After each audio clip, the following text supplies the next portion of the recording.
¿Cómo están, my compañeros? I need to bring to you this information that's extremely pertinent. This is a publication known as Street Roots. It has an imprint edition, and it is, I think it's a for free paper that is issued to, it's very prominent in the downtown area of Portland, Oregon, but I've never seen it anywhere else besides downtown Portland. And so it's a pretty prominent rag, quote unquote, for downtown Portland.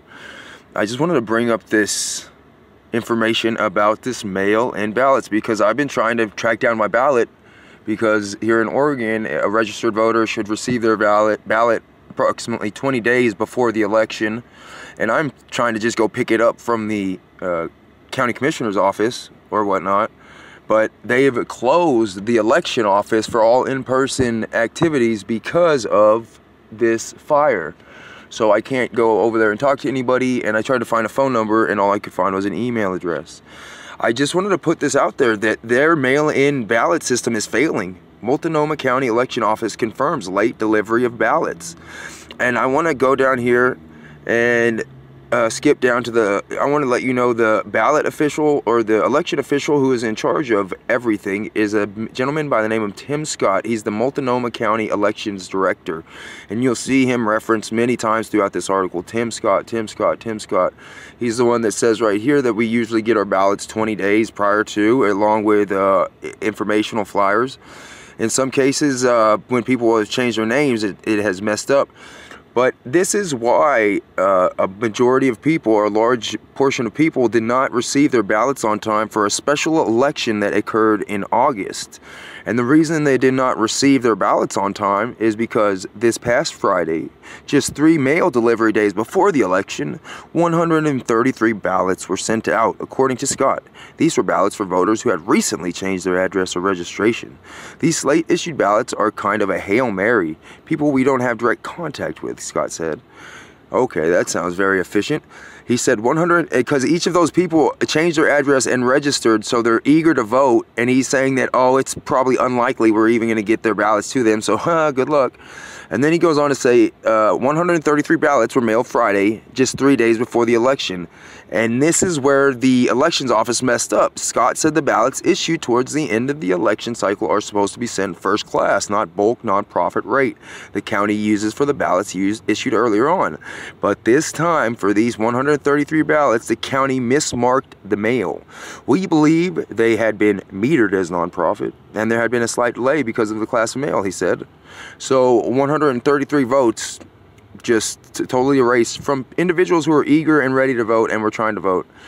Scott also noted one person who has been at the same address for years and just switched the numbers around on his license plate, or I mean on his driver's license, listed the apartment number and street address in different order, and he also did not receive his ballot. And that's a person that's been at their dwelling for years. The most important thing voters can do, in my personal opinion, is contact the elections office, is to demand that you get your ballot. Mr. Scott goes on to say that we actually have 20 election days, and so within those 20 election days you can call and you can demand your ballot. Therefore, if an eligible voter requests a missing ballot in that time frame, his office will figure out a way to get it to them.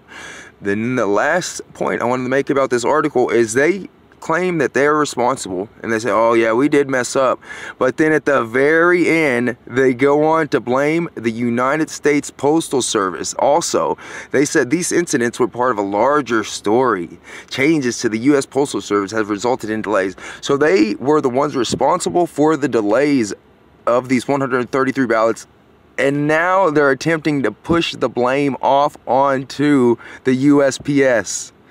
I just think it's deplorable, and I think this reporting is deplorable.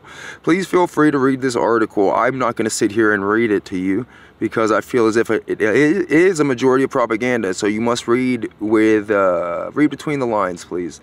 The publication is Street Roots, and the article is Multnomah County Election Office confirms late delivery of ballots. But according to the office director, the county, not USPS, is to blame. That's interesting how they wrote that in such fine print down there. I almost missed it. Anyways, I hope you enjoy looking into this, especially if you're a resident of Oregon, of Portland, anywhere here in Oregon. Demand your ballot. Demand your ballot. Demand your ballot. If you're part of a mail-in system, demand your ballot in person.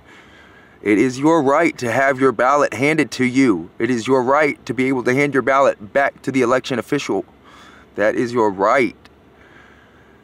Please take care. I hope you enjoyed.